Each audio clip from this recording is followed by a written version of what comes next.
Okay. Brendan, thanks for taking the time. I wonder what your feeling is right now. That you've just got the pride of parade in the FA Cup around to fans for the first time here in 14 months, but ultimately not made Champions League football. Well, certainly, obviously, bitterly disappointed. It hurts at the moment, and it probably will do for a few days. But I know in a few days' time, when I look back at the season overall and reflect on what the players have given, despite the obstacles we've had throughout the season, with injuries and everything else, and yeah, I'll have great pride in what they've achieved this season. Obviously, currently, disappointment having been 2-1 up in the game, and then losing it at the end. Is that the bit that's toughest for you, Brendan? The fact it was in your own hands for a lot of the game today? Yeah, I think that I don't think we were brilliant in the game, but we were. We showed that the moments of quality. Vards has done great for the penalties and showed great composure to get us in front in the game. We conceded two, goals that is disappointing. If you remember back, we had issues at the beginning of the season when we were missing players of the profile. And then once we had those in, we weren't so bad. But having Johnny out and Wesley out, the team made us. We weren't the same authority in the set pieces, and ultimately we conceded two, which let them back into the game. Wesley Fofana, Brendan, what was the issue with him? It looked like you had forgive me, I may have misread this, but you had a replacement ready, you had a plan ready. Was that something that Wesley was carrying, and if indeed, what was it? Yeah, it was from the warm-up. We felt his hamstring, but he wanted to give a go and see how he would cope. And obviously, you've seen how emotional he was coming off. He'd given everything, and obviously then we had to adjust the structure of the team. There was a suggestion of handball for one of the Harry Kane goals as well, Brendan. You had a chance to. Can you have any complaints over any of them? Yeah, I haven't seen it, Ian, so I can't comment really on it.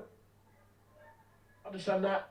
Home fans with you, and I know it's disappointing, Brendan. You've said it hurts, and we feel the same, and all the fans do. But walking out to them at the start of the game, to have them even applauding you, Brendan, at the end when it was 4-2, and rather than going home and filing for the exits, they were still cheering your name and getting behind the players. That must, in many ways, have still been a really pleasant feeling to welcome them back here. Yeah, when I drove into the stadium before the game, just seeing them outside having a drink and just having people around the stadium, there's real excitement to that. And then obviously the noise that they generate in the stadium, we couldn't have asked for any more. They were absolutely brilliant for us. Like they were at Wembley last week, they really pushed us over the line. And having them back next season will really, really help us. So, but no, we really appreciate it. It's been a really tough year for all supporters and in particular the Leicester City supporters. But they gave us everything today, and hopefully they've seen their team give everything all year. And okay, we've just missed out right at the very end, but we've created a history, and we've shown that we'll keep making these steps forward. And I said to the players afterwards that 2.5, we've been virtually playing football now for 2 years, and when we started out, we were sort of probably a mid-table team with a squad of talent. Now we're a team that can spend consistent periods at the top end of the league. We're challenging the elite of the division, and we're able to fight for trophies, and we've won one. So it's been a huge effort by everyone, and clearly there will be disappointment. We have to take our medicine today, but we'll be ready to come back, push and fight again, and have another go next season. They're all important summers, Brendan. Of course they are, and rebuilding and consolidating. You hope, I know, to get James Justin back and Harvey Barnes back and get everybody fit. But what do you feel your priorities are in this summer? Well, I think we want to strengthen the top end of the field. We need to have more goal threat. We need to have a little bit more physicality in the team, and and like I say, it's also a mindset as well. I want to bring in one or two more players that have that winning feeling, that mentality of winning, and understand it, and to add that to the group of talented players that we hope will continue to progress. So yeah, it is a really exciting period ahead. It's hard now and it's tough now because we've put so much into the season, but we'll go away, have a rest, and get back ready for the summer, and with a few new additions, help the team and help the squad, and let's see if we can keep pushing on. Final one from me, Brendan, if you wouldn't mind. Our airwaves post-match there's been concerns about losing players, losing talent because of the Champions League and Europa League, and also losing you, Brendan. People concerned as to your future. What message would you like to deliver to those fans this evening? But listen, they have no worries about myself. I absolutely love it here at Leicester City. You know, even more so now that we've just missed out. It motivates me even more to be here and to try and help the club and push the club towards that level. So for me, it'll be go away, reflect on a great season, and then plan and get ready to make an exciting season with us all back together again. That would be the message. Apologies, appreciate your time, appreciate your hurting, but congratulations on delivering something that people of Leicester have dreamt of for a long, long time, the FA Cup. Thanks for your time. Cheers, thanks, Ian, thank you. Hi, Brendan. Hi, Jordan. You just mentioned there about maybe adding players that have that winning feeling. Do you feel your current group of players perhaps lack that a little bit? No, clearly not. Clearly not. But you always want to add that, so it's not just what I'm saying is it's not just about bringing players in. It's bringing players in with the right profile and having that right mentality as a start point.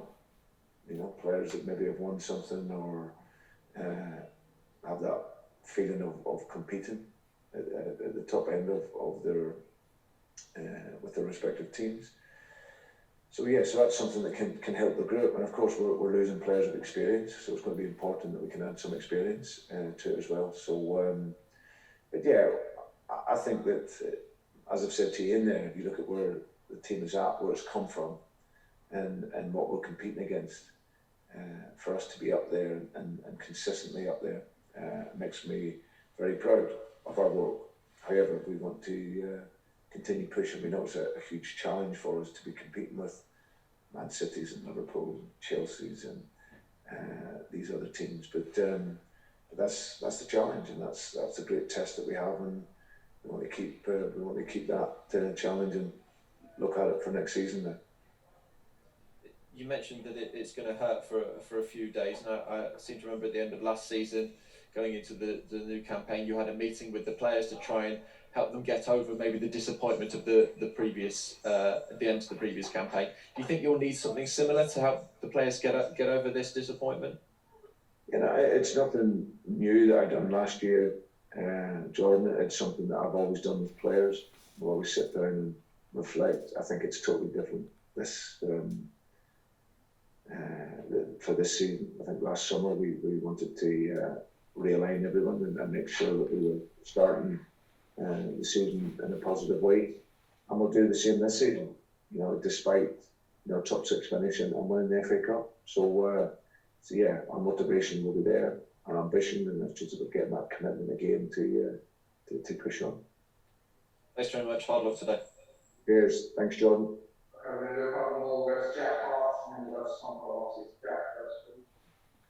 Hi Brendan, I'll ask you a bit about Wes Morgan having played his last game for the club, and kind of retrospectively, how kind of in the year that Leicester won the league, where do you think his impact ranked compared to the year that Virgil van Dijk won Player of the Year and Ruben Dias this year? I mean, he might not get the same credit in 20 years' time, but I mean, his kind of stats speak for themselves. Yeah, no, he's been a colossal player. He's come to the end of a long road. Over 750 appearances, playing football since he was a child, and finishing up with the FA Cup at 37 years of age. A remarkable guy. I've been lucky enough to have spent the last 2.5 years with. So now he will go down in history at Leicester City for what he's done, and if you look at his contribution as well to Nottingham Forest, his other club, 400 odd games, he's been an incredible professional, and arriving to the top level at 30 and finishing up over the course of 7 years with the Premier League title and an FA Cup, as well as a Championship title, then he's had a brilliant career.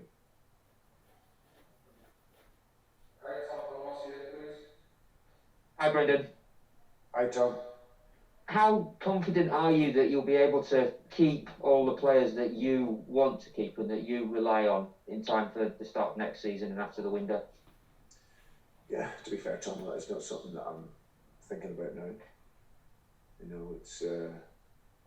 It's something that my immediate feeling is of the analysis of the game, and then we'll see what the summer brings. We want to bring in players that can improve the squad.